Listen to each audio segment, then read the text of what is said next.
በአንተ ቤት መቀለድ ነው አይደለ? ቤትህን በሰራተኛ ስም አድርገህ ሚስትህን ደብቀህ ምንም እንደማያውቅ ሰው ትሆናለህ። ምንድነው የምሰማው? እውነቱን ነው? አንቺስ ብትሆኚ ደግሞ ወርቅ ሲጠፋብሽ ባልሽን አልጠረጠርሽው? የምን ጉድ ነው የሚጎራው ማሚ? እውነቱን ነው? እሺ ምስኪኑ ተመስገንና አፍቃሪዋ ትሁት፣ አንቺስ ብትሆኚ ተመስገንን አባታ አይወደውም አንተ አግባኝ ስትይኝ አልነበረ? ተቤታ ዋርደህን ሞታል ከንቱ። አየህ በአንተ መንገድ መሄድ በጣም ቀላል ነው። ድራማ ተወደ የለ እንዴ? ይኸው ምርጥ ድራማ ሰርተንልሃል። ደግሞ ስማኝ፣ የክፉ ሰው መጨረሻ ወይ ሞት ነው ወይ ማበድ ነው። ውጣ ውጣ ውጣ ውጣ ውጣ ውጣ ውጣ ውጣ።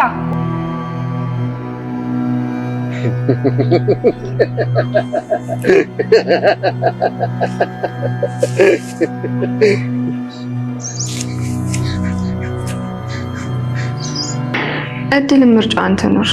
በጣም ታሳዝናለች አባዬ። ቤተሰቦቿንም ደግሞ ብታገኝ ጥሩ ነው።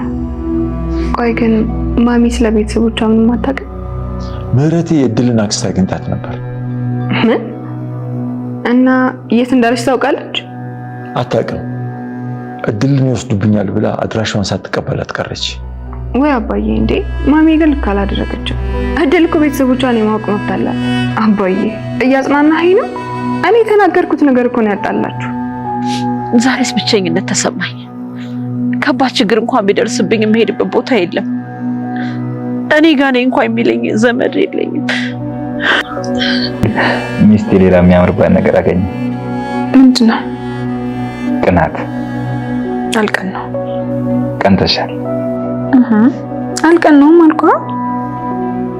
ቀንተሻል ግን ደስ ይላል። አሁን ብለህ ያናደድከኝ ነው አይደል? ስትናደጅ ትሁት ናቲን እንግዲህ አስበውበትና አቅደውበት ያላሰበውን ነገር አድርገውታል ማለት ነው። እሱ ትሁትን እጄ ሄጄ ሁሉም ያሰብኩትን አደርጋለሁ ብሎ ሲያስብ የገጠመው ነገር ግን በጣም የሚያስገርምና የሚያስደነግጥ ነው ማለት ነው። ባሰቡት መሰረት እናስተምረዋለን ወይም ደግሞ እስካሁን ድረስ ላደረገውና ላጠፋው ጥፋት መቀጣት አለበት ብለው ስላሰቡ ናቲን ፍጹም ያላሰበውን ነገር አድርገውታል ማለት ነው። እንግዲህ ተመስገን ሁሉንም ነገር በማስመሰል ትሁትን ታገባለ ብሎ ካለው በኋላ እዛ ቤት ከሄዱ በኋላ ግን ናቲ በፍጹም ያልጠበቀው ነገር ስለሆነ አሁን ላይ ናቲ ይነሱ ያደረጉበትን ነገር በሙሉ መቋቋም አቅቶት ራሱን ስቷል ማለት ነው። ከእንግዲህ በኋላ ናቲ ጤነኛ የሚሆን ራሱ አይመስልም። እንደውም በቃ ራሱን በሱ መንገድ ሄደው እሱ በሚያስበው ተንኮልና ድራማ አካሄድ ሄደው እንግዲህ ናቲን አሳብደውታል ማለት ነው። ናቲ እናቱንም በጣም እየወቀሳት ነበረ። እስከ ዛሬ ድረስ ጥፋት ስሰራና በደል ሳረግ ልትመልሽኝ ሲገባ አንቺ ግን እያበረታታሽኝ ዛሬ ትልቅ ችግር ውስጥ ጨምረሽኛል ብሎ እናቱን እየወቀሳት ነበር ማለት ነው። ናቲ እንግዲህ አሁን ላይ ያለበት ሁኔታ ፍጹም ያልተጠበቀና ያላሰበው ነገር ነው ማለት ነው። ብቻውን እየሳቀና ሜዳውን እንግዲህ ጨርቁን መጣል ነው እየቀረው። እንግዲህ እነሱ እንዳሰቡት ወይም ደግሞ ካሰቡት በላይ ነው የተሳካላቸው።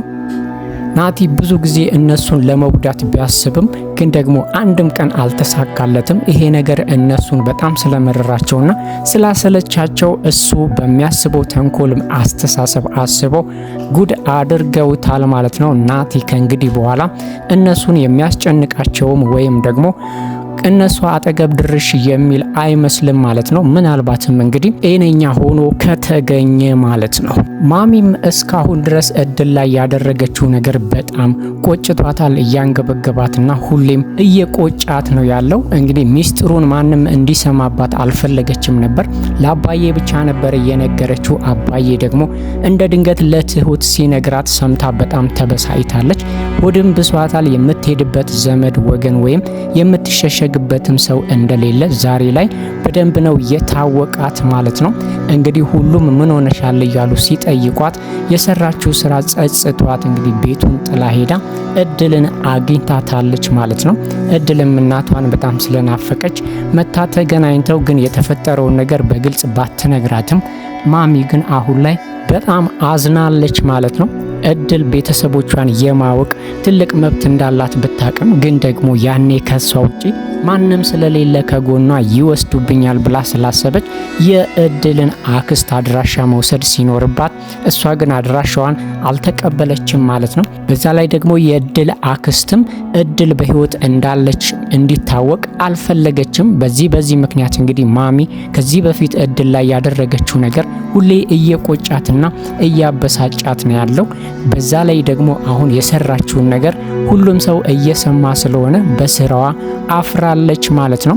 አባዬም እሷ ሚስጥር ብላ ብትነግረውም ግን ደግሞ ትሁትን እንደ ልጁ ስለሚያያት ነበረ የነገራት ማለት ነው። ስለዚህ እሱም ሚስቴን አማኋትኝ ሚስጥር ብላ ብትነግረኝ እኔ ግን ሚስጥሯን መጠበቅ አልቻልኩም ብሎ እሱም እየተበሳጨ ነበረ። ከቤት ወጣም እንግዲህ ለረጅም ሰዓት እድል ጋር ሄዳ ነበር። እነሱ ግን እድል ጋር ትሄዳለች ብለው ስላላሰቡ በጣም ተጨንቀውና እየፈለጓት ነበር። ስልክም ሲደውሉላት አታነሳም።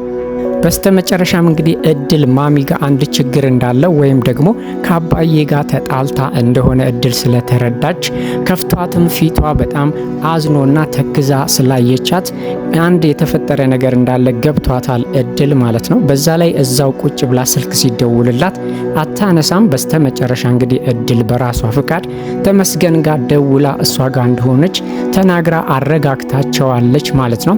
አባዬ በሰራው ስራ ቢጸጸትም ግን ደግሞ እውነቱ ዛሬም ባይሆን ነገ ወይም ደግሞ ሌላ ጊዜ መውጣቱ አይቀርም። ግን ደግሞ ሚስቴ አምና ብትነግረኝ እኔ ግን ሚስጥሯን አልጠበቅኩላትም በሚል አባዬም ክፉኛ ነው የተጸጸተው ማለት ነው። ማሚም በተቻላት መጠን እንግዲህ የሰራችው ስራ ቢጸጽታትም ግን ደግሞ አሁን ወደፊት የእድል ቤተሰቦችን አግኝቶ ለማገናኘት ወደኋላ እንደማትል ግልጽ ነው ማለት ነው። ትሁትም ገና ካሁኑ እንግዲህ በተመስገን እየቀናች ነው ያለችው። ምክንያቱም ሁሉ አባዬ እያለ እድል እንዴት ነው አንተ ጋር ልትደውል የምትችለው ብላ እየወቀሰችውና ቅናት እያሳየች ነው ያለችው። ተመስገን እንግዲህ ይሄንን ነገር ትሁት በማድረጓ ደስ ነው ያለው። ምክንያቱም የእሷ ቅናት ለሱ ምን ያህል ፍቅር እንዳላት የሚያስረዳ ስለሆነ እሱ በጣም ተደስቷል። እሷ ግን እንደ ቀልድ አድርጋ ብትናገርም የምሯን ነበረ ስትናደድና ስትበሳጭበት የነበረው። እሱ ግን እያሾፈባት ነበረ። እንደዚህ የምትቀኝ ከሆነ ሌላ ነገሮችም እንግዲህ እያደረኩ በጣም እንድትቀኝ አደርግሻለሁኝ ብሎ እያበሳጫት ነበረ ማለት ነው። የቲና ጉድ ማለቂያ የሌለው እንግዲህ በእግር በፈረስ እየፈለጓት ነው ያሉት። አድራሻዋ ባይገኝም ግን ደግሞ ተመስገን አውርቷታል ማለት ነው። መመለሷ የማይቀር ነው በቅርብ ቀን። ሰዎቹ ግን ማለትም ቲና አገባሃለሁ እያለች ያታለለችው መሌም ሆነ የመሌ ወንድም እንግዲህ እየፈለጓት ነው ያለው ማለት ነው። የመሌ ወንድምም ቲና ታያለች ወይስ አታይም የሚለውን ነገር ለማረጋገጥ ስለፈለገ ተመስገንን ከዚህ በፊት አግኝቶ ስልክ ስለተቀበለው አሁንም ደውሎ እንግዲህ ስለ ቲና አንዳንድ ነገሮችን እየጠየቀው ነበር ማለት ነው። ተመስገንም እንግዲህ ቲና ብዙ ነገሮችን ልትሰራና ሰዎችን ልታታልል እንደምትችል ስለሚያቅ ባህሪዋንም ስለሚያቅ በጤና እንደዚህ አብዝተው እየፈለጓት እንዳልሆነም ስለተጠራጠረ በዛ ላይ ልጁ ደግሞ አፍቃሪዋ ነኝ እያለ ለማዋሸት ቢሞክርም ግን ደግሞ ተመስገን አልተሸወደለትም ማለት ነው። ሙሉ በሙሉ ከቲና የሚፈልገውን ነገር አልሰጠውም። እሱ በፈለገው መንገድ ነው የነገረው ማለት ነው። እንደማታይና አይነ ስውር እንደሆነች አርጎ ነው የነገረው ማለት ነው። ስለዚህ እንግዲህ የመሌ ወንድምም አሁን ድረስ ቲና አይነ ስውር እንደሆነች ነው የሚያውቀው ማለት ነው። ግን ደግሞ መመለሷ እንደተመለሰች መሌ ከማግኘቱ በፊት እሱ አስቀድሞ ማግኘት እንዳለበት ገብቶታል። ለዚህም ነው እንግዲህ ተመስገንን በተደጋጋሚ እየደወለና እሷም ስትመጣ ደውልልኝ ብሎ እያስጨነቀ ያለው በደንብ እንዳፈቀራትና ከሷ ፍቅር እንደያዘው ከዚህ በፊትም ነግሮታል። አሁንም እንግዲህ እንዲያምነው ደጋግሞ እየነገረው ነው ያለው። ተመስገን ግን ደግሞ አሁንም ቢሆን በፍጹም ቲና ደህና ነገር እንዳላደረገችና በጤናቸው እንዲህ እንደማይፈልጓት ገብቶታል ማለት ነው። ለዚህም ነው እንግዲህ ለቲናም ደውሎ ብዙ ሰዎች እየፈለጉሽ ነው ያሉት ብሎ ነግሯታል ማለት ነው። ይሄ ነገር ደግሞ ለሷ ምናልባትም ጥንቃቄ እንድታደርግ ይረዳታል ማለት ነው። ትሁትም ከዚህ በፊት አይነ ስውር ሆና ስትተውን አግኝታት ስለነበረ እንግዲህ ከጀርባ የሆነ ነገር እያደረገች እንደሆነ ገብቷቸዋል ሁሉም። ግን ደግሞ በውል ምን እንዳደረገች ባያቁም ግን ደግሞ ቲና በጤናዋ እንደዚህ አልጠፋችም። ሰዎቹም ደግሞ ያለ ምክንያት እንደዚህ አዘወትረው እየፈለጓት እንዳልሆነ እነ ትሁት ገብቷቸዋል። ግን ቲና ደግሞ ድራሿን አጥፍታ ነበረ። ከተመስገን ውጪ እንግዲህ ማንም ቲናን እያዋራት ያለ ሰው የለም። ሁለት ሲም ነው ያላት። እንግዲህ በአንዱ ብቻ ነው ተመስገንን የምታወራው ማለት ነው።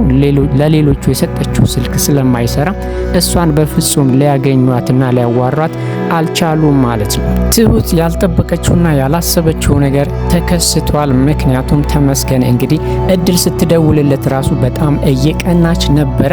ሌላ ስልክ ተደውሎ ትሁት እንግዲህ የተመስገንን ስልክ ባነሳችበት ሰዓት የሰማችውን ነገር ማመን አቅቷታል ማለት ነው። ከዛ የሰማችው ድምጽ የቃቃው ባሌ እንዴት ነክ የሚል ነበር ማለት ነው።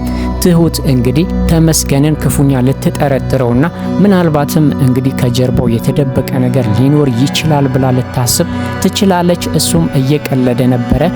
ከዚህ የበለጠ አስቀናሻለሁ፣ ይሄንን ነገርማ የምትቀኝ ከሆነ በደንብ እንድትቀኝ አድርግሻለሁ ብሎ እያሾፈባት ስለነበረ አሁን ግን ከዛ የሰማችው ነገር በጣም አስደንግጧታል።